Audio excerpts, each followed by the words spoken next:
ते खरेदी खरं आणि दत्तक पत्र यावर काही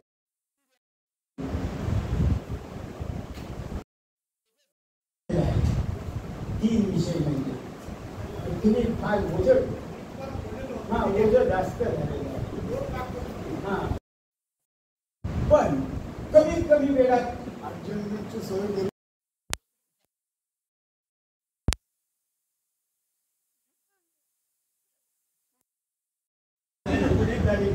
मी संपवणार आहे म्हणजे सांगताय किंवा पुढील तारीख मागण्याचा मी विचार मी पुढील तारीख ऐकायला येते तुम्हाला पुढील तारीख नाही मागणार मी पूर्ण करण्याचा प्रयत्न करतो. मित्र हो, मी आता पहिले जे विषयाला सुरुवात करतो ते खरेदी खताकडे जातो.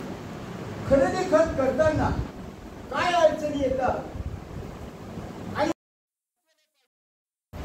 काय त्याच्यात आपल्याला काही बदल करता येईल का, तुम्हाला शिक्षण द्यावं. तुमच्या ज्ञानात थोडी धार्मिक तज्ञ असे नाही, मी तुमच्याकडे आहे थोडे 4 पुस्तकं जास्त वाचली एवढाच फरक. आणि 1970 ते 1980 हेच काम करत होतो मी शिकवण्याचं. अगदी शंभर पोरापासून तर मिशावाल्यापर्यंत शिकवलं. म्हणजे अगदी लोअर केजीचा प्रिन्सिपॉल होतो, इंग्लिश मिडियम स्कूलला, कॉलेजला प्राध्यापक होतो. त्यामुळे अशा तज्ञ लोकांसमोर मात्र व्याख्यान देण्याचं कठीण असतं बरं. तेवढं सोपं नाही. चल आपण आता सेल डीडकडे जाऊया. Sale what is sale? Sale is defined under section 54 of the transfer of property act. ते काय तरतुदी आहे, तो सेल केव्हा करता येईल, कसा करता येईल हे आपण बघूया आता. Sale is the ownership of transfer of property.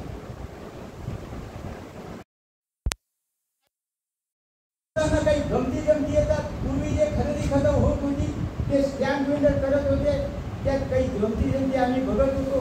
त्याच्यात आता 54 sale in exchange for the price paid or part promise. पाहिजे असं नाही अशी व्याख्या सांगतो. पार्ट पेमेंट और part promise is the same. if it is more than 100 rupees, 100 रुपयाच्या आत ही बरेच 90 झालेली. मी 90 रुपयाची खरेदी केली काय ते पूर्वी अशी हे होते, रजिस्टर केले जात नव्हते. काही लोक 100 मी 90 रुपयाच्या खरेदी करतो. आता 90चं होणार नाही तुमचं, तुम्ही त्या प्रयोग करू नका. कारण 100 रुपयाच्या वरचं जर का खरेदी करत असेल तर ते रजिस्टर झालं पाहिजे. हे कायद्यात किती तरतूद आहे. क्रिएट असं can be made by register if the amount is more the value of the 100 rupees and upward. 100 or upward जर असेल तर ते रजिस्टर केलं पाहिजे. अनरजिस्टर असेल तर ते कायद्याने चालणार नाही, ते बेकायदेशीर. म्हणून खरेदी खत रजिस्टर केलं पाहिजे. दुसरं त्याच्यात आणखी अशी तरतूद आहे की रजिस्टर इन्स्ट्रुमेंट करताना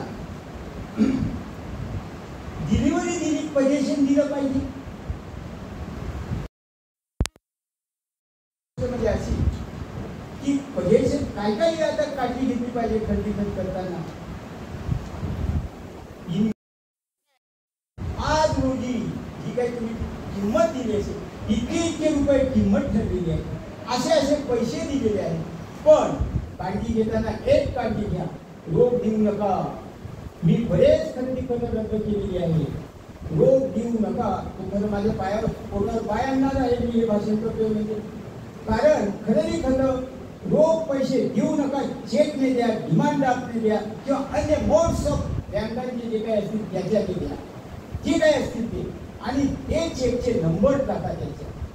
परंतु ते करत असताना, चेक देत असताना तो माणूस इन्कम टॅक्स भरतोय का नाही त्याची खात्री करा. आणि इन्कम टॅक्सच्या अकाउंट्स मध्ये ते दिलेले आहे का नाही ते खात्री करा. कारण माझ्यासारखा जर वकील असेल तर बरेच 100 प्रश्न इन्कम टॅक्स भरता. हो भरतो, मग हे नोंदवलं होतं का त्या वर्षी? नाही. म्हणजे ते कन्सिडरेशन होत नाही. तर ती एक काळजी घ्या. चेक द्या, पण चेक देताना सुद्धा ते त्याचं अकाउंटमध्ये आणि त्याच्यात ते देखील केलं पाहिजे. जर का ते केलं नसेल तर ते बेकायदेशीर. दुसरं आणखी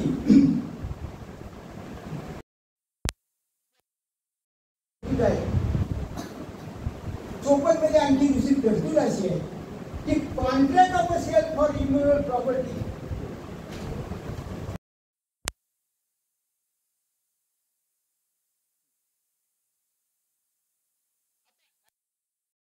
Contract, agreement of sale. Agreement of sale does not create any right, title and interest in the property. त्याच्यात तुम्हाला हक्क इथे संबंध इथंच वर्डिंग वाचतो मी. It does not of itself create any interest or charge on such property. एखादा जर करार केला असेल तर त्याच्यावरून एक गंमत म्हणून सांगतो. एक रजिस्टर करार केला होता एका शेठजीने, मुंबईचा होता आणि पेनच्या सब रजिस्टरकडे ते साडेखत रजिस्टर केलं आणि तलाट्याकडे गेला, याची नोंद करा. मी तलाट्याला डिझाईनने विरोध केला, सांगतो करा. It does not itself create any interest or charge on such property. सातबाऱ्याला त्याची नोंद करता येणार नाही. On charge of the property, त्याच्यावर चार्ज ठेवता येणार नाही असं इथे लिहिलेलं आहे. ते मी वाचतो. म्हणून बरेचशी मंडळी साठेखत रजिस्टर करता आणि लगेच खरेदी कर. खरं तर मी 10-20 वर्ष आधी नोंद घाला सातबाऱ्याला, तलाठी पण नोंद घालतो कारण रक्कमेचा असा विषय असतो. तर त्यावेळेला तुमचं जर का अशी नसेल तर त्याला विरोध करा. सातबाऱ्याला नोंद घालू नका. कारण agreement does not create any right, title and interest, will not create any charge on the property.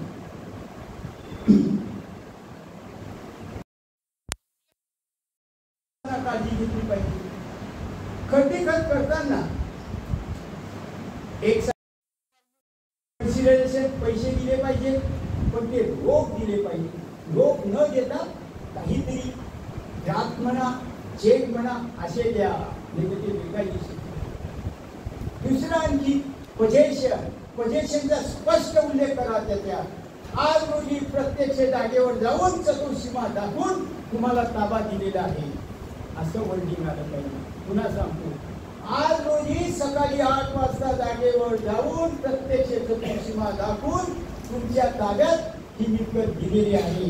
पोझेशन तुम्हाला दिलेलं आहे. पोझेशनचा व्यवस्थित उल्लेख करा म्हणजे ते खरेदी योग्य. हे काय काय काळजी घेतली पाहिजे. If the property is acquired under the provisions of Bombay Tenancy and Agricultural Land Act, बघा जर NIS 43 प्रमाणे अशी जर का नोंद असेल त्याचं खरेदी खत रजिस्टर करू नका. जर का जमीन असेल म्हणजे पूल कायद्याने जर का ती ॲक्वायर झाली असेल तर त्याचं रजिस्टर करू नका. अन्यथा परमिशन इज नॉट ऑब्टेन. हे पूर्वीची तरतूद सांगते मी. आता परवानगीची गरज नाही. आता जी नवीन आपल्याला परवानगीची गरज नाही. परंतु कसली गरज आहे. टू पे द नजराना टू द गव्हर्नमेंट. 45 का काहीतरी आहे ते. आणि त्यांचाही काही नजराना असतो. त्यांचा मोठा नजराना असतो. 45 वगैरे काही नाही. ते रिकॉर्डिंग होते. त्यांचाही काही नजराना असतो. तोही भरला पाहिजे. काय होईल ते होईल. मोकल आहेत मला सोडवायला. काय बघतील ते. नजराना जो आहे नजराना बघून ते खरेदी करतात. नजराना जर भरला नाही ते इनव्हॅलिड खरेदी. हे पूर कायद्याची जमीन आणि त्याच्यात आणखी काय तरतूद आहे.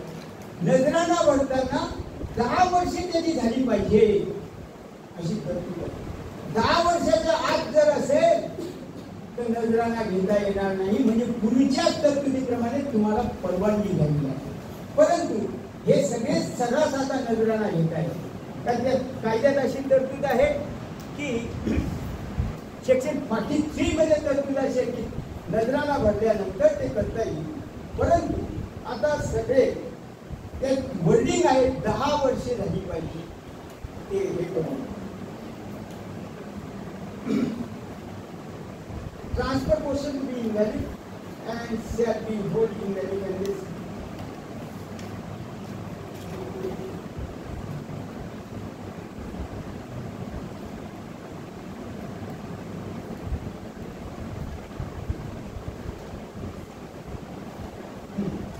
Shall not by sale exchange mortgage lease वगैरे तर ती करता येणार नाही. आणि जर का आपण ते नजराना भरला 10% तर आपल्याला ते सेविंग खरेदी काळजीशीर करेल ही एक काळजी आहे. तिथे जो सब रजिस्ट्रार बसलेला आहे त्याच्या नादी लागू नका, कायदेशीर करा. 43 ची परवानगी जर लागत असेल तर ती घ्या, नजराना भरा आणि वर्ग 1 ची जमीन करा. वर्ग 1 तो बघा त्याला याच्याकडे जर गेलं तुम्ही नजराना करून केलंय का ते काम तुमच्यापैकी वर्ग 1 लिहितात बघा. वर्ग 1 करून घ्या. वर्ग 1 जर केला नाही आणि खरेदी करायला जर तो का उतारा जोडला गेला तर ते बेकायदेशीर ठरेल. म्हणून वर्ग 1 करून घ्या आणि खरेदी करा. आणखी काय काळजी घेतली पाहिजे? 43 क्रमांकाची जर जमीन असेल तर त्याचं खरेदी खत करू नका. आणि दुसरं ते करत असताना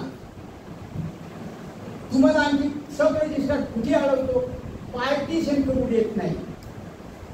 तर तुमचं नाव नसतं राजूजी, पार्टिशन त्या सातबाऱ्याला जर नाव नसेल आपलं तर रजिस्टर करून घेत नाही. काय करायचं? हा एक थोडा मोठा प्रश्न आहे, तो तुम्हाला प्रश्न सोडवण्यासाठी सोडून जातो. पार्टिशन हे काय करतात? सातबाऱ्यात नाव आहे का?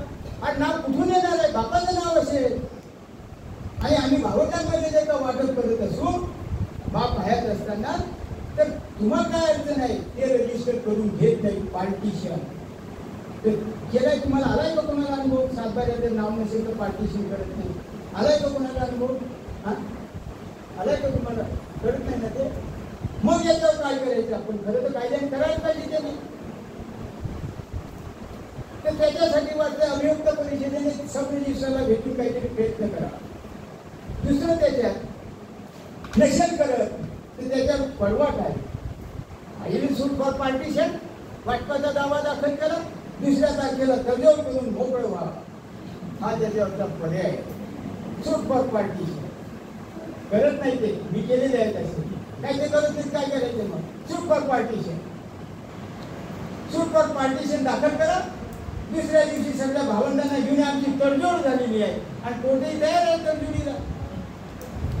त्यामुळे तो एक त्याच्यावरचा पर्याय आहे.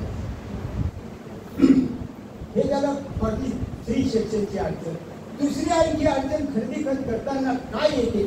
ती अडचण अशी की जर का जमीन अविभाज्य प्रकारची असेल तर अविभाज्य प्रकार तिथे लिहिलेलं असतं सातबाऱ्यावर.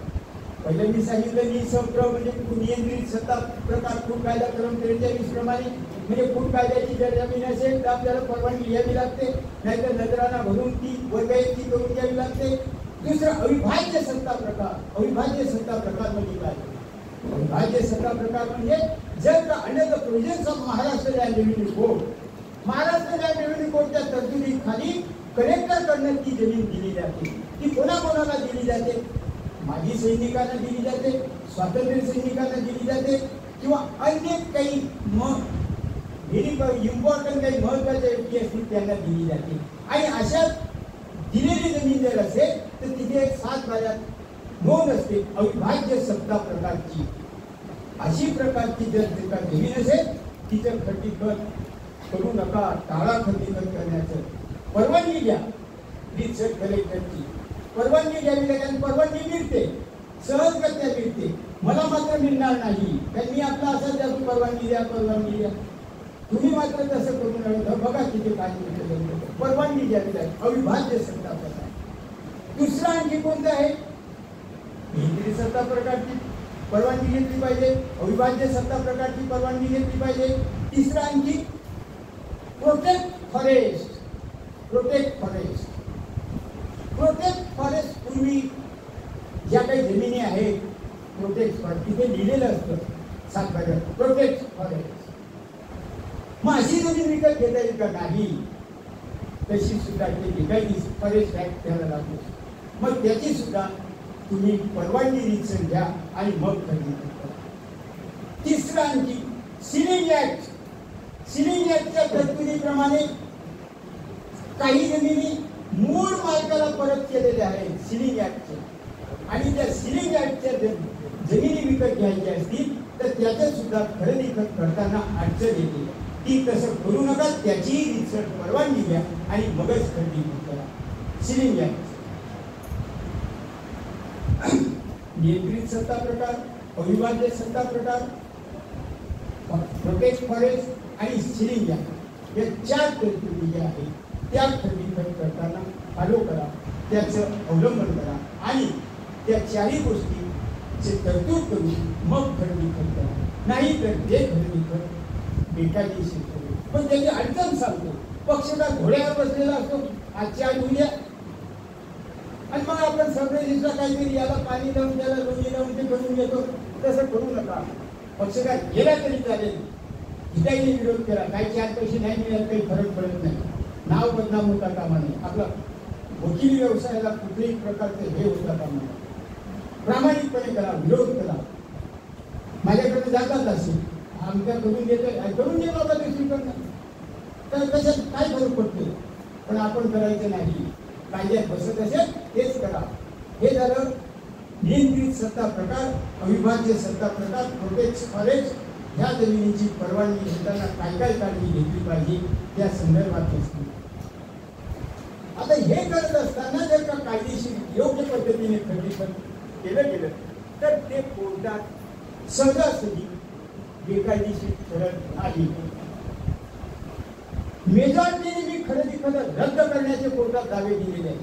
त्याच्या वेळेला पुन्हा कधीतरी तुम्ही जर मला सांगितलं की खरेदी खत रद्द कसं करावं, तो काय आजचा विषय मला आयोजकांनी दिलेला नाही.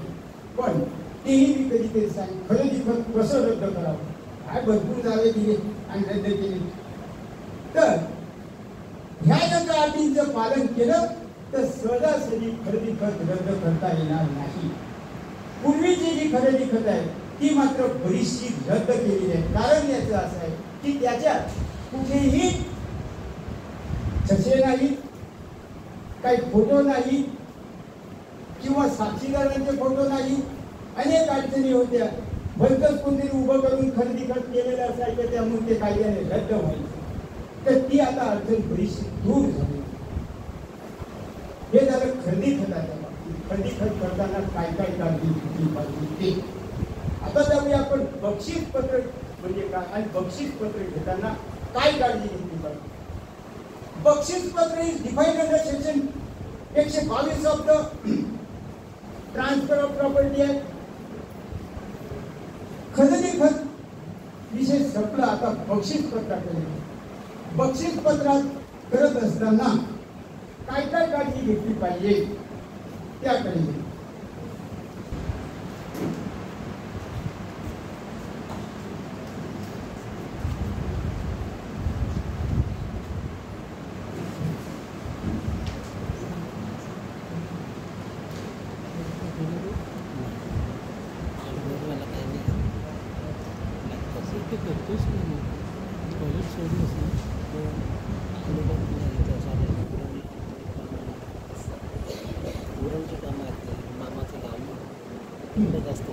थोडीशी आणखी एक अडचण त्या शेतीच्या संदर्भात थोडा माहिती की अशी की बरेचसे तुमच्यापैकी मंडळी पतसंस्थेचे कोऑपरेटिव्ह बँकांचे सल्लागार आहेत. त्यांना त्यांच्यासाठी ते वाक्य महत्वाचं की असं की त्याचं मॉर्गेज डीड करावं लागतं.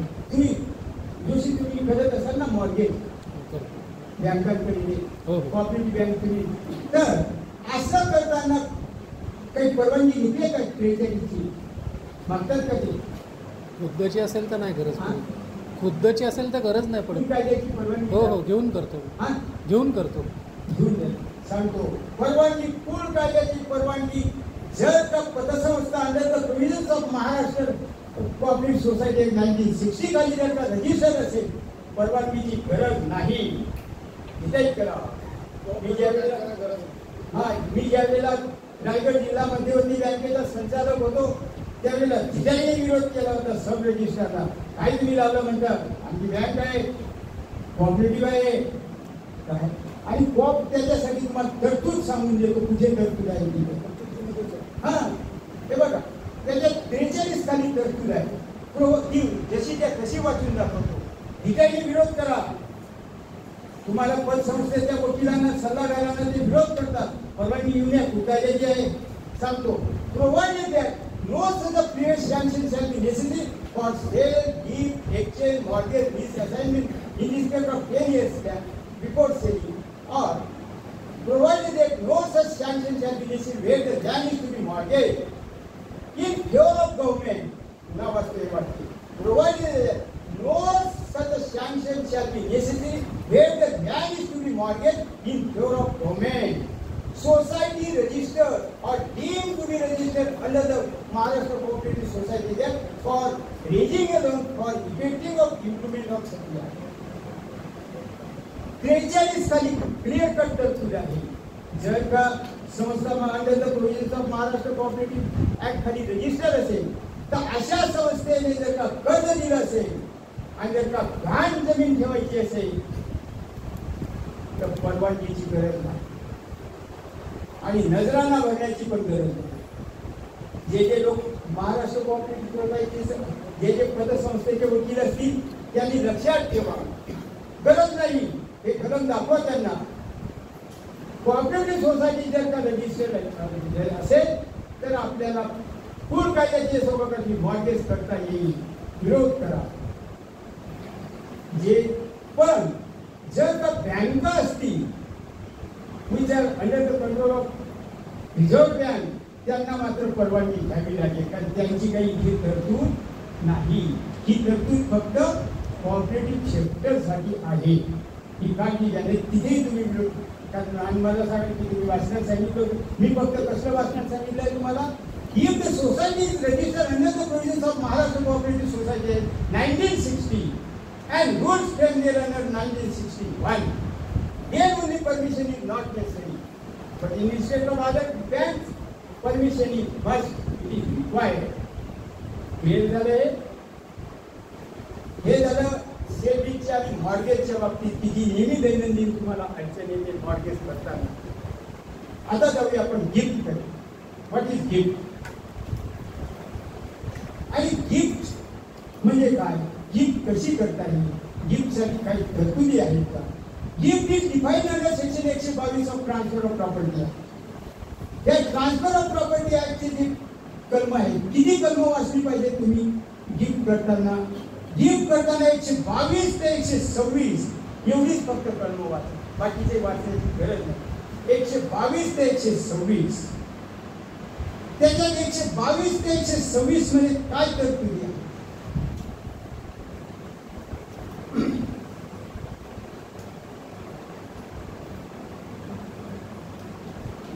122 पहिले थोडं वाचून दाखव. Gift and transfer certain existing movable property made voluntary without consideration. बक्षीस पत्र लिहिताना विदाउट कन्सिडरेशन काळजी घ्या. काय काळजी घ्या? बिना मोबदला बक्षीस दिलेली आहे. बऱ्याच याच्यात तुमचं माझ्यावर फार प्रेम आहे, मी इतके तुमच्याकडनं मला बक्षीस मिळालेलं आहे, त्यापोटी मी तुम्हाला बक्षीस देत आहे. कशासाठी द्यायची गरज नाही. No consideration is required for gift. कारण त्या गिफ्ट मध्ये क्लिअर कट व्याख्या आहे की gift is a transfer of certain immovable property made voluntary without consideration. Without consideration म्हणजे कुठलाही मोबदला न घेता. बक्षीस पत्र करताना क्लिअर कट वाक्य विना मोबदला तुम्हाला मी बक्षीस देत आहे. आणि दुसरं आणखी काय केलं पाहिजे? आजपर्यंत बरेचसे बक्षीस पत्र कुठल्या ग्राउंडवर रद्द होतात. मी नेहमी करत असतो त्याच्यात ज्याला आपण बक्षीस दिलेले आहे त्याचं तुम्ही आज म्हणजे मी सदरच्या बक्षीस पत्राचा स्वीकार केला आहे हे वाक्य आजपर्यंत जेवढे मी बक्षीस पत्र रद्द केली त्यात कुठेही नाही. बरोबर? ऍक्सेप्टेड. आजपर्यंत मी रद्द केली. खरं हे माझ्या पोटावर पायांचं मी आज सल्ला देऊन बक्षीस पत्र आता पण 1-2 आहेत भोकळ आहेत माझ्या विरुद्ध, काय बनवायचं नाही, काय जे होईल ते होईल. ओक विरुद्ध आहे त्याच्यात. त्यांनी म्हणाले आपण एकूण हे आणलं, अरे तरतूद आहे. बघा ते वाक्य वाचतो, हे बघा पूर्ण वाचून दाखवतो. Gift is a transfer of certain property by one person called donor to another called donee and accepted by or on behalf of the donor. त्यांनी त्याचा स्वीकार केला पाहिजे. या आज मी तुम्हाला बक्षीस देत आहे, बक्षीस पत्र देणाऱ्याची सही आणि ते बक्षीस पत्र संपल्यानंतर खाली असं लिहा, सदरच्या बक्षीस पत्राचा मी स्वीकार केला आहे. असं वाक्य टाका.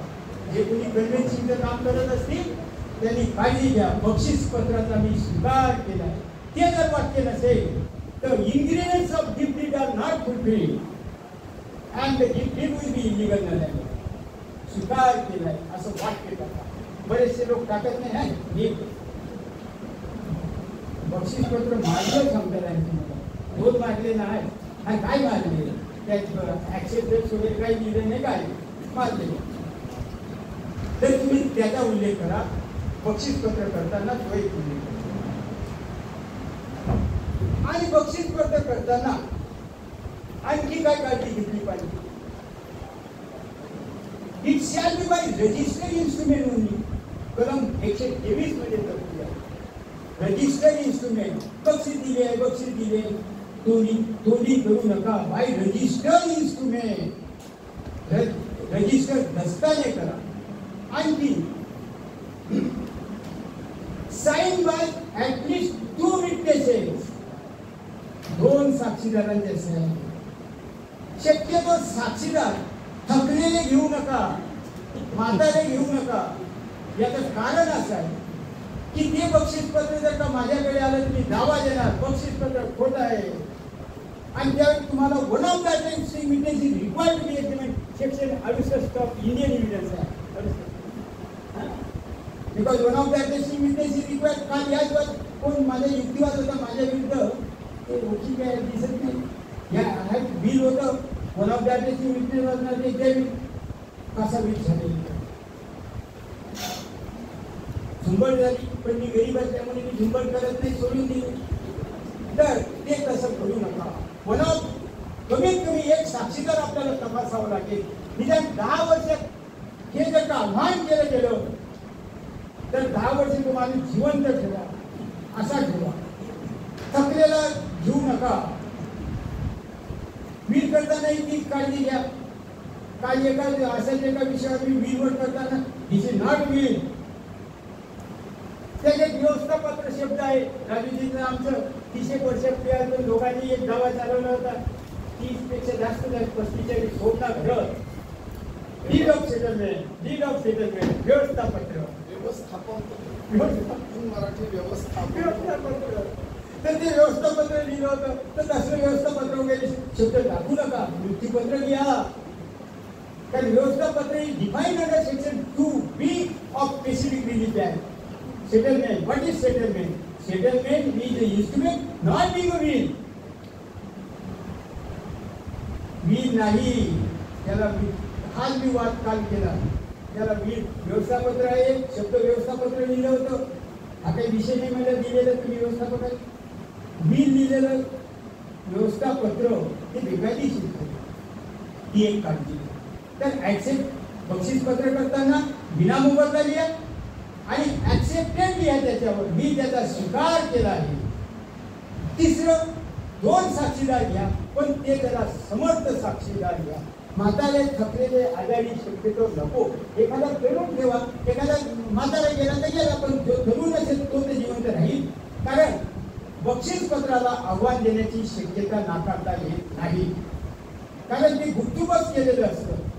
इच्छा नसताना बाकीचे लक्ष ठेवून असतात. आणि कुठल्या व्यक्तीचं बक्षीस करता येईल त्याला अधिकार असला पाहिजे. कपॅसिटी. आता कपॅसिटी म्हणजे काय, ती त्याची स्वकष्टार्जित असली पाहिजे. त्याला अधिकार असला पाहिजे. वडिलोपार्जित मिळकत आहे, बक्षीस दिली, ते बक्षीस पत्र बेकायदेशीर ठरले. कारण वडिलोपार्जित मिळकत अँसेस्टर प्रॉपर्टी असेल आणि एखाद्या कोणाने जर का कोपासल्याने एखाद्याची बक्षीस दिली असेल तर ते बक्षीस पत्र बेकायदेशीर ठरेल. त्यामुळे अशा प्रकारचं बक्षीस पत्र करू नका. सल्ला द्या की बाबा हे खूप कायद्याचे याचं बक्षीस पत्र होणार नाही. सो कष्टाचीच पाहिजे. एक तर त्याच्याकडे खर्च केलेलं असलं पाहिजे, त्याच्याकडे कशी आली त्याचा सर्च आणि मग बक्षीस पत्र करा. बक्षीस पत्र करताना ती प्रॉपर्टी त्याच्याकडे कशी आली, टायटल त्याचं कसं आहे, त्याचं टायटल जर का क्लिअर असेल की it is a self paper property of the donor, then only gift can be executed. One, and gift can be executed without consideration. विना मोबदला आलं पाहिजे, ती त्याची सोकसाठीच पाहिजे आणि ह्या बक्षीस पत्राचा मी स्वीकार केला आहे असं वाक्य पाहिजे त्या बक्षीस पत्रात. हे जर वाक्य नसेल तर बक्षीस पत्र बेकायदेशीर ठरते. त्याची काळजी घ्या आणि 2 साक्षीदार ठेवा, ते चांगले ठेवा. हे झालं बक्षीस पत्राच्या बाबतीत how to execute the gift. ते करत असताना आणखी ट्रान्सफर हाऊ इफेक्टेड 123 कलम आहे, त्यात दिलेलं आहे how effected. It is made by only registered instrument signed by or on बेhalf of the donor and donor attested by 2 witnesses. 2 साक्षीदारांनी साइन केले पाहिजे आणि ते रजिस्टर्ड इंस्ट्रुमेंटने असलं पाहिजे. काय काय लक्षात ठेवायचं आहे, बक्षीस पत्र देणाऱ्याची मिळकत स्वकष्टाचीच असली पाहिजे. 1. सेकंडली त्याला ते अधिकार आहे. थर्डली विदाउट कन्सिडरेशन, कुठलाही मोबदला न घेता केलेला आहे. तिसरं, मी या बक्षीस पत्राचा स्वीकार केला आहे. आणि 2 साक्षीदार बक्षीस पत्र फक्त झालं. काय माझी हिंमत आहे रद्द करण्याची, असं करावं, माझं काम तुम्ही करा. तर तसं करा तुम्ही. आता तुम्ही एक आहे भोग आहे माझ्या विरुद्ध बक्षीस पत्र. मी आतापर्यंत बरीच बक्षीस पत्र रद्द केली. एक पेदारीचं होतं, बाई दिवे सांगतो चष्मा घरी राहिला असं मी लिहिलं होतं. मला वाचता आलं नाही, माझ्याला रिटायर होता.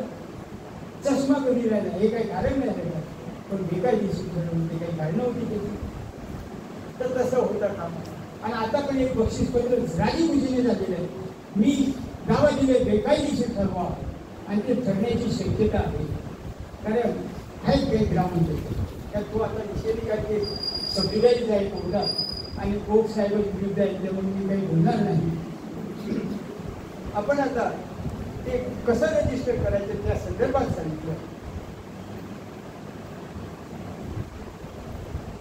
आणि त्याचा ताबा मात्र दिला पाहिजे बरं. बक्षीस पत्राचा ताबा दिला पाहिजे. त्याच्यात आणखी पुढे तरतूद अशी आहे. काय तरतूद ती सांगतो. For the purpose of making a gift movable transfer may be either registered instrument, such a delivery may be made in the same goods as gift existing future property. ताब्याचा उल्लेख करा, ताबा दिल्यास. पुढे गिफ्ट ऑफ फ्युचर प्रॉपर्टी 124. 124 मध्ये काय, भविष्य काळातली मिळकतीवर बक्षीस पत्र करता येईल का? उत्तर नाही. आजच माझ्याजवळ मिळकत नाही, माझ्याजवळ मोठी मी आंब्याची बाग घेणार आहे, मग मी तुम्हाला बक्षीस देणार आहे, काय उपयोग आहे या बक्षीस पत्राला? फ्युचर गिफ्ट ही इलिगल असं 124 मध्ये तरतूद आहे. गिफ्ट ऑफ 125 कडे जातो. गिफ्ट ऑफ सेव्हरल पर्सन, 10-12 लोकांना गिफ्ट देऊन टाकली आणि एक म्हणाल मला नको गिफ्ट आता, तर मग काय करायचं अशा वेळेला? जो म्हणत असेल मला नको गिफ्ट, त्याच्या पुढे ती गिफ्ट बेकायदेशीर ठरेल, बाकीच्यांपुरती मात्र ती गिफ्ट कायदेशीर ठरेल. अशी तरतूद 125 खाली आहे. 125 वाचून ना. A gift of a thing of a 2 or more doing of whom does not accept, it is void to the interest which would have been taken had been accepted. ज्यांनी त्याचा स्वीकार केलाय त्याच्याविषयी ते गिफ्ट कायदेशीर ठरेल आणि ज्यांनी त्याचा स्वीकार केलेला नाही त्याच्याविषयी ते बेकायदेशीर. गिफ्ट रद्द करता येईल का? हो, रद्द. जसं मृत्यूपत्र रद्द करता येतं नाही, गिफ्ट रद्द करायचं. गिफ्ट रद्द करता येईल का? मोठा प्रश्न आहे. मृत्यूपत्र रद्द करता येतं. माझा एक दावा आहे, म्हातारीने 3 मृत्यूपत्र केली आहेत, लढा चालू आहे. 3 वेगवेगळे. या पोराबरोबर गेली मृत्यूपत्र, त्या पोराबरोबर मृत्यूपत्र, दिले खर्च चालू. ती उडाली. तर गिफ्ट रद्द करता येईल का? येस, गिफ्ट कॅन बी रिव्होक्ड और गिफ्ट कॅन बी सस्पेंडेड. त्याचे सेक्शन आहे तो 126. गिफ्ट रद्द करतात 126. Value 126. The donor and the Downey. हा, पण केव्हा रद्द करतात? The donor and the Downey काही कंडिशन्स आहेत. त्या जर का फुलफिल केल्या तरच गिफ्ट रद्द होईल. जीव नाही तर होणार नाही. त्या तरतुदी ते या 126 कलमाखाली आहे. तर मात्र गिफ्ट रद्द करता येतो, नाही तर गिफ्ट रद्द करता येत नाही. आता साधारणतः बाकीचे पुढचे जे गिफ्टचे सेक्शन आहे ते काही तुम्हाला व्यवहारात दररोज उपयोगी पडणारे नाही. तुम्हाला जे काही उपयोगी पडणार आहे तेवढंच मी देण्यासाठी इथे उभा आहे. जे तुम्हाला दैनंदिन जीवनात लागतं. दैनंदिन जीवनात वकिलाला काय काय अडचणी आहेत हे जे 122, 123, 126 हे जे काही 126, 123 ते 126 पर्यंत बक्षीस म्हणजे काय? बक्षीस रद्द करता येईल का? बक्षीस रिव्होक करता येईल का? ह्या ज्या तरतुदी आहेत तेवढ्याच तुम्हाला फक्त उपयोगी पडणाऱ्या जरूर तेवढ्या कुठं मी तुम्हाला सांगितलेलं आहे. बाकीचं ते माझ्याजवळ मी ठेवतोय. जाताना ते जाणून जातात त्यावेळेस जाईल ते बरोबर. आता पुढे हे झालं बक्षीस पत्रावर. आता बक्षीस पत्र रद्द करण्याचं काय काय कारण आहे ती सांगून देतो की काळजी घ्या. बक्षीस पत्र रद्द करण्यासाठी काय काय डिफेन्सेस असतात. ते डिफेन्सेस म्हणजे साधारणतः वकील, अनुभवी वकील, मला समजलं नाही, वाचून दाखवलं नाही, मला लिहिता वाचता येत नाही, तर ती काळजी घ्या. सगळं त्याचे इंग्रज घ्या बरोबर. तुम्ही अक्कल विषयाने राजी विषयाने समजून ती काळजी घ्या. चष्मा घरी राहिला वगैरे बाबा वाचून घ्या. चष्मा घरी नको. ते आणखी काय काटके होत नाही तर चष्मा घरी राहिला वाचता आलं नाही रद्द करा. त्याची एक काळजी घ्या. तर अशी जर का काळजी घेतली तर बक्षीस पत्र कायदेशीर होतं. नाही तर बक्षीस पत्र रद्द होण्याची जास्त शक्यता असते. आपण आता बक्षीस पत्राचं हा साधारणतः तुम्हाला कोर्टात उत्तर दिलेलं आहे. आता पुढे जाऊया आपण दत्तक पत्र. प्रति खर्चाला काही 3 विषय मला दिलेले आहेत. 5.5 झालेले आहेत. तेही मला लवकरात लवकर संपवलं पाहिजे. मी तारीख नाही मागणार. तारीख वाढल्या ते विचारायचं. आता जाऊया आपण अडॉप्शन. दत्तक फार महत्वाचा विषय. दत्तक पत्र म्हणजे काय? दत्तक पत्र कसं करायचं? त्याच्यासाठी आपल्याला काय काय तरतुदी आहेत त्या सगळ्या बघितल्या पाहिजे.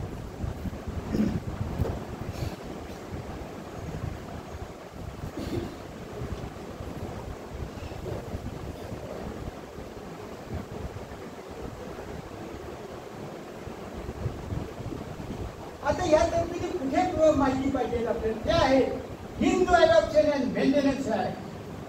Hindu adoption and maintenance act त्याच्यातलं 5 कलमापासून तर 15 कलमापर्यंत तरतुदी साधारण तुम्हाला दैनंदिन याच्यात लागणार आहे. 5 ते 15. त्याच्यापैकी 5, 6, 7, 8, 9, 10, 11 आणि 12 एवढ्याच तुम्हाला दररोज लागणार आहे. दावा चालवताना किंवा खरेदी खत करताना म्हणजे बक्षीस पत्र करताना काय काय म्हणजे आपलं अडॉप्शन दत्तक पत्र करताना काय सल्ला दिला पाहिजे त्याच्यासाठी 5, सेक्शन 5, सेक्शन 6, सेक्शन 7, सेक्शन 8, 9, 10, 11, 12 एवढेच महत्वाचे आहे. बाकीचे आधी भाग बघू नका. त्याची गरज नाही. त्याची जरा सिनियर झाले की ते वाचा. आज तुम्हाला तेवढ्याच सेक्शनची गरज आहे. आता 5 मध्ये काय तरतूद दिलेली आहे? No adoption shall be made after the commencement of this act. हा जो कायदा आला adoption, तो कायदा आल्यानंतर कुठलंही 56 साली कायदा आलेला आहे adoption. आणि 56 साली कायदा आल्यानंतर कुठलंही पूर्वी दत्तक असं हा तुला मांडीवर दिला, आता बहुजन समाजात मांडीवर दिलेला आहे, त्याला मांडीवर दिली, कुठला कागद नाही, कुठला दस्तर नाही, कसं काही नाही, मांडीवर दिलेलं आहे. आणि मग पुढे घडला होतो, मी बरीच दत्तक पत्र रद्द केली, बरीच. अजूनही एक आहे रद्द करायचं आहे, चालू आहे.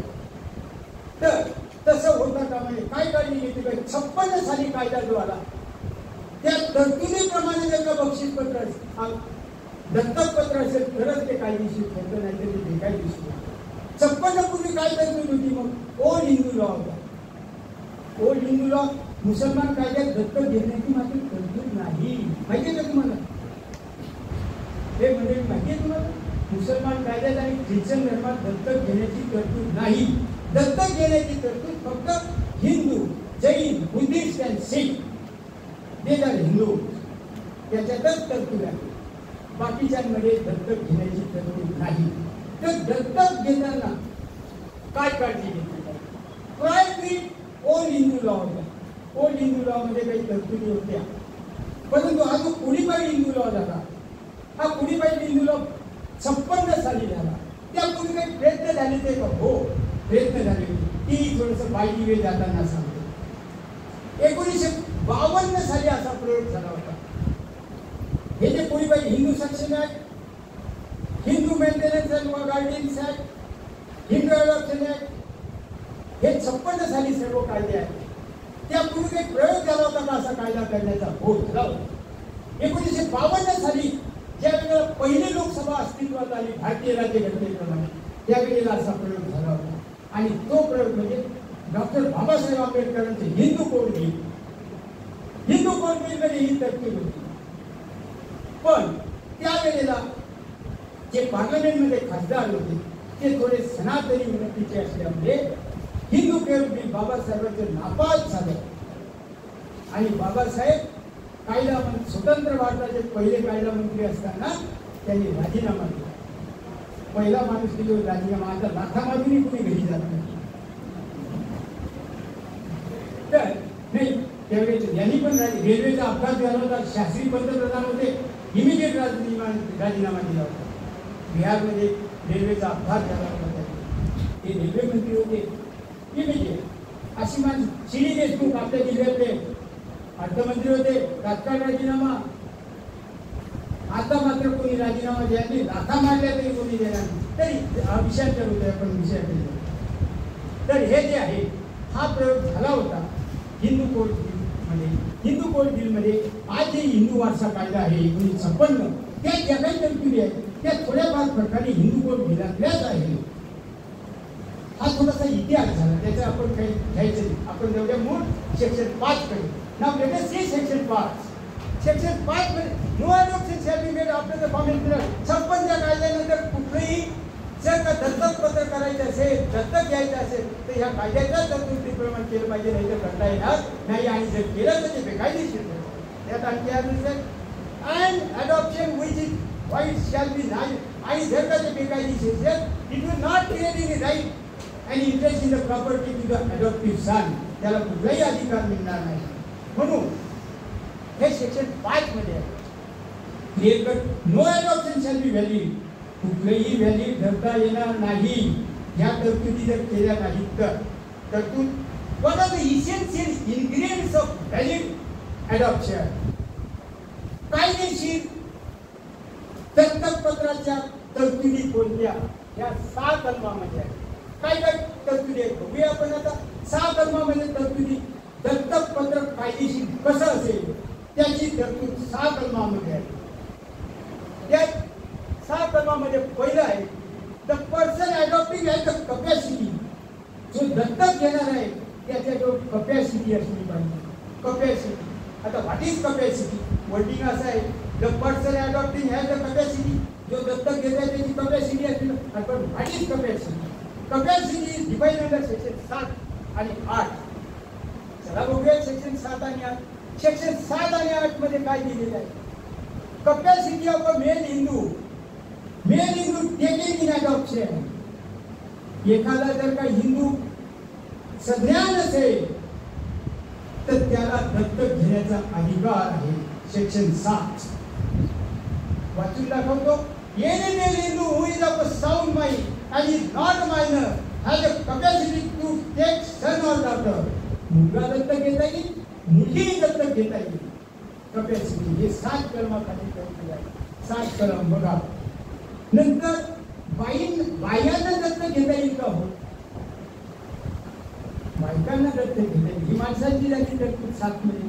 होय, बायकांनाही दत्तक घेत. मग अविवाहित कुमारी मातेला दत्तक घेता येईल का? होय, दत्तक घेता येईल. मी तर असं म्हणेन की हे कुमारी जे लिहितात सौ श्रीमती काढून टाका. कशा त्यांना शिक्का मारताय? नाव लिहिले फक्त. आपलं लिहितात का काही? लिहू नका ते. मी थोडस म्हणजे ऍडव्हान्स याचा आहे म्हणून ते सांगतो. काही गरज नाही. तर स्त्रियांना सुद्धा दत्तक घेता येईल. विधवा स्त्रीला सुद्धा दत्तक घेता येईल. विधवा स्त्रीला दत्तक घेता येईल. अविवाहित मुलीला सुद्धा दत्तक घेता येईल. माणसाला जसं दत्तक घेता येईल तसं त्यांनाही घेता येईल. ती तरतूद सांगतो. कुठे तरतूद आहे ती सांगून ठेवतो. 7 मध्ये काय तरतूद आहे? Any male Hindu can of sound mind. कुठल्याही साऊंड माइंड, सज्ञान आणि साऊंड माइंड असलेल्या हिंदूला दत्तक घेता येईल. फिमेलच्या बाबतीत capacity of a female Hindu to take in adoption कलम 8. कुठल्याही स्त्रीला, ती विधवा असो, ती अवैध असो, तिला दत्तक घेता येईल. हेही वाचून दाखवतो कसं. Any female Hindu who is of a sound mind, who is not a minor and who is not married or if married whose marriage has been dissolved. अविवाहित असो का तिचं लग्न झालेलं असेल, जर का घटस्फोट तिला सुद्धा दत्तक घेता येईल. काय कपॅसिटीची तरतूद आहे बघा. मी पहिलं इंग्रज वाचलं. There must be capacity. ही what are the valid essential ingredient of valid adoption? 1, there must be capacity. Capacity. What is capacity? Given under section 7. Under section 7, capacity of a male Hindu. A male Hindu who is a sound mind has the capacity to take the person in adoption. आज खाली करते.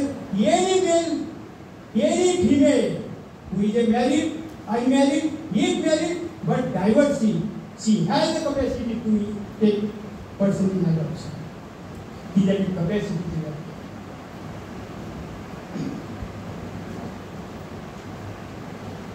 पुढे जो दत्तक देतो पुढची तरतूद. A person giving in adoption has a capacity to do so. जो दत्तक देतो त्याची कॅपॅसिटी असली पाहिजे दत्तक देण्याची. मग कोण दत्तक देईल? हे झालं दत्तक घेणारच. मी तुम्हाला काय सांगितलं पहिलं, दत्तक कोणाला घेता येईल? दत्तक कुठल्याही साऊंड हिंदू माणसाला घेता येईल. बंद करायचं का? बंद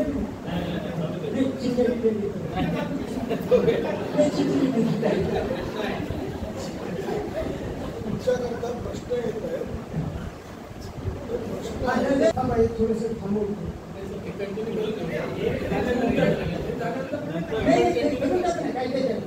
प्रश्न बरेच आहेत, बरेच जणांना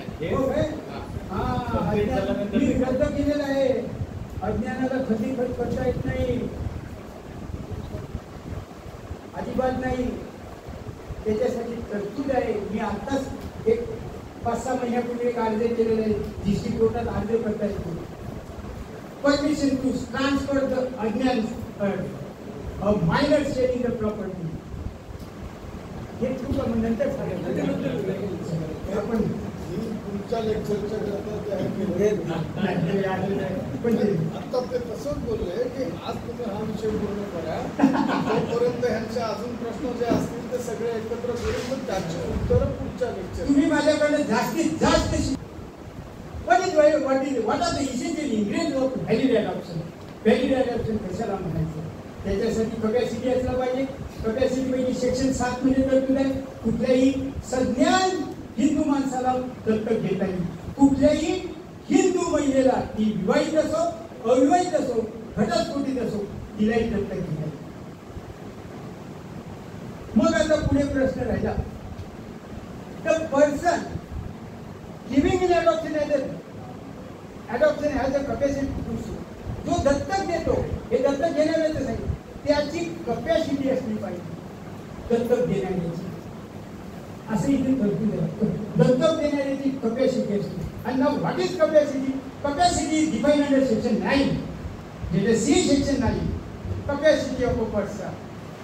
कोणाला दत्तक देता येईल हे दत्तक घेण्याचं सांगितलं मी तुम्हाला.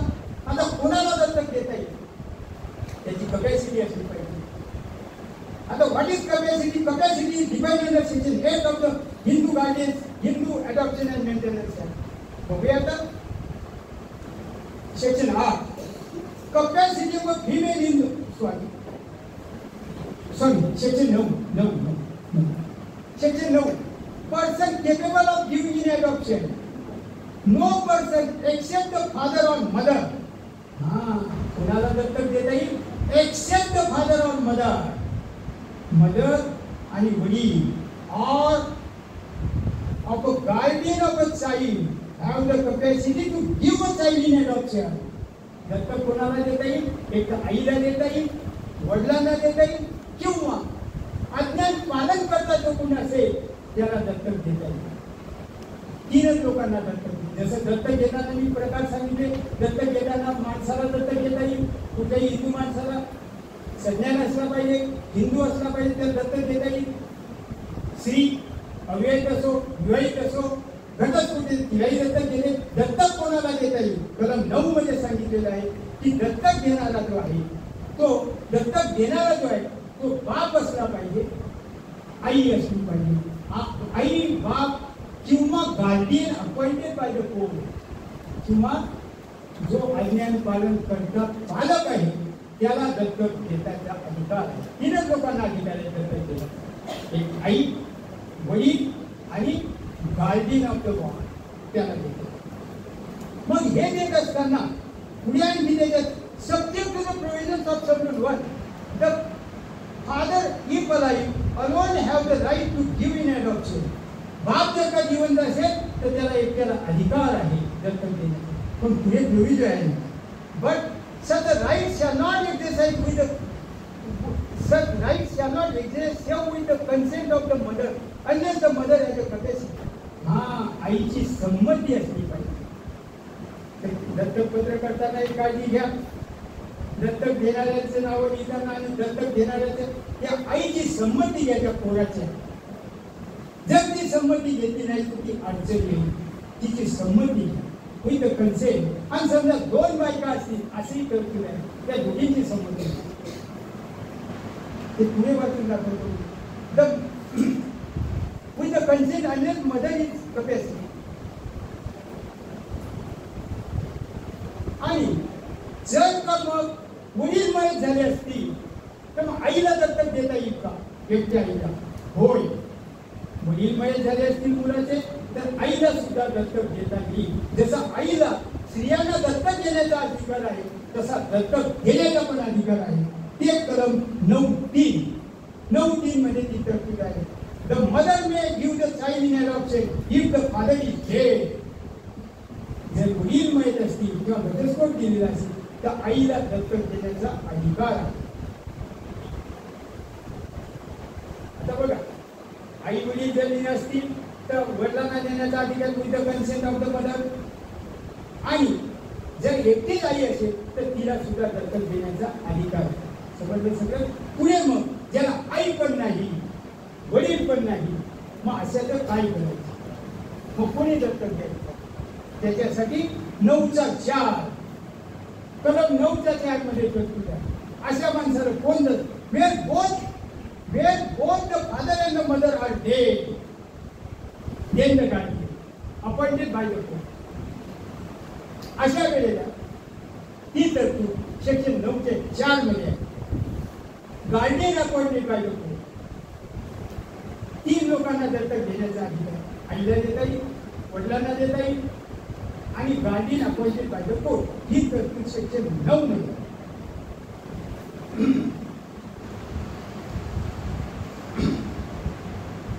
आता आपण दत्तक कोणाला घेता येईल, दत्तक कोणाला देता येईल ते बघितलं. पण आता ज्याला दत्तक घेता आहे, ज्याला घ्यायचं आहे त्याचं काय, त्याचं काही तुम्ही विचारच करत नाही. त्याच्यासाठी पुढे बघूया काय तरतूद आहे. हे आपण घेणाऱ्याचं बघितलं, पण ज्या पोराची देवाणघेवाण होणार आहे त्या पोराचं काय? मी एकदा दत्तकपत्र करून दिलं नाही, मला संशय आला म्हणून भोकर साहेब आपण ते दत्तकपत्र उलटलं होतं, पैसे परत केले, मला संशय आला, दत्तकपत्र करून नाही दिलं, पैसे परत दिले नाही भाऊ, मी करणार माहिती घेतली सगळी आणि संशय आला ते सगळं काही एक मुलीला दत्तक घेतलं, संशय आला करून नाही दिलं, कारण मला 2 मुली आहेत, मला संशय आला की सगळं दत्तक बरोबर नाही, विषय सोडून पुढचा मुद्दा, कोणाला दत्तक घेता येईल? The person adopted has capable of taking in adoption. ज्याला दत्तक घ्यायचं आहे तो कसा असला पाहिजे? The person adopted is capable of being taken in adoption. त्याला दत्तक घेता येईल का? त्याच्यासाठी तरतूद आहे कलम 10. ह्याच कलम 10 मध्ये काय तरतूद आहे? कलम 10, the person who may be adopted. कोणाला दत्तक घेता येईल? दत्तक घेणाऱ्याचं बघितलं, पण दत्तक देणाऱ्याचं बघितलं, पण कोणाला दत्तक घेता येईल? तरतूद 10 कलमाखाली आहे. No person shall be capable of being taken in adoption unless following conditions are fulfilled. जोपर्यंत खालील घटना पूर्ण करत नाही तोपर्यंत त्याला दत्तक घेता येईल नाही. 1, ही or C is a Hindu. मुलगी दत्तक घ्यायची असेल, मुलगा ते हिंदू असले पाहिजे. मुसलमान असेल, ख्रिश्चन असेल तर दत्तक त्याला घेता येणार नाही. 2, he or she has not been already adopted. तू पूर्वी दत्तक घेतला, घ्यायला नको. माझ्यावर एक खटला चालू आहे, 2 वेळा दत्तक घेतलेला आहे वेगवेगळ्या लोकांनी. दत्तक खटला चालू आहे. आता म्हणे साहेबांच्या पोटात दत्तक. तिसरी आणखी, he or she has not been married. त्याचे लग्न झाले नको. मी परवा एक दत्तक पत्र केलं 60 वर्षाच्या म्हाताऱ्याचं, पण जरा वेगळ्या पद्धतीने. पूर्वी दत्तक घेतला होता ते राहून गेलं होतं आमचं, आता करतोय ते राहून गेलं होतं. ते किती कसलं राहून गेलं होतं 60 वर्षाच्या, कसलं राहून गेलं काही. त्याचं लग्न होता कामाने. आणि पुढची आणखी करते, he or she has not been the completed age of 15 years. Sorry, 15. 15 वर्षाच्या वर जर असेल तर त्याला दत्तक घेता येणार नाही. पण सर्रासपणे आता मी मगाशी सांगितले 60 वर्ष. If there is a custom prevailing in the society, जर का कस्टम असेल, या एक वाक्य टाकून आमच्या समाजात कस्टम आहे, मॅरिड असला त्याची आमच्या समाजात अशी कस्टम आहे, पद्धत आहे, कारण कस्टम इज अलाउड. जरी मॅरिड असतो कस्टम इज अलाउड, पण त्याचे वाक्य लिहा दत्तकपत्र करताना कस्टम. मॅरिड जर असला त्याच्यात पण कस्टम असेल समाजामध्ये तर ते करता येते. पुढे आणखी हे झालं कोणाला दत्तक देता येईल. ज्या पोराला दत्तक द्यायचे असेल, ज्या मुलीला दत्तक द्यायचे असेल, ती अविवाहित असलं पाहिजे, 14-15 वर्षाच्या खाली असली पाहिजे आणि ते पूर्वी कोणाला दत्तक केलेले नसावे. ह्या सगळ्यांना तरतूद त्याच्या बाबतीत आहे. आणखी पुढची तरतूद काय? Valid adoption. The adoption is made in compliance with the other condition mentioned in this chapter. आणखी काही कंडिशन्स आहेत तरच ते व्हॅलिड होईल. त्या कंडिशन मग आपल्याला पुढे बघायला मिळतील. तिथे एवढं दिलं अदर कंडिशन, त्याला दोन conditions are define under section 11. बघूया सेक्शन 11. सेक्शन 11 मध्ये ते other conditions of valid adoption. दुसऱ्या काही महत्वाच्या तरच ते अडॉप्शन 11 खाली what is the valid adoption. 1,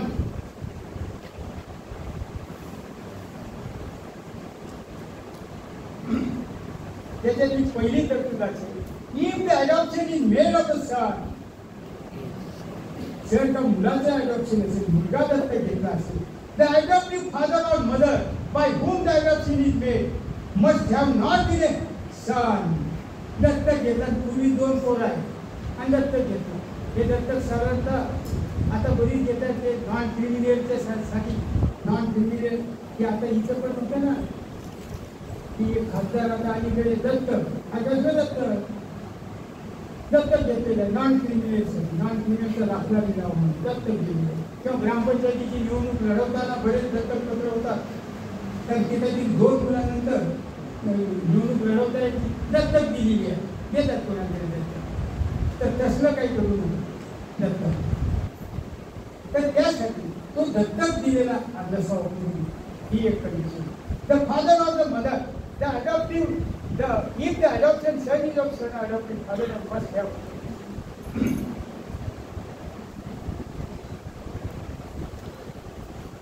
आणि त्यांचे ब्लड रिलेशन वगैरेच्या बाबतीत आहे.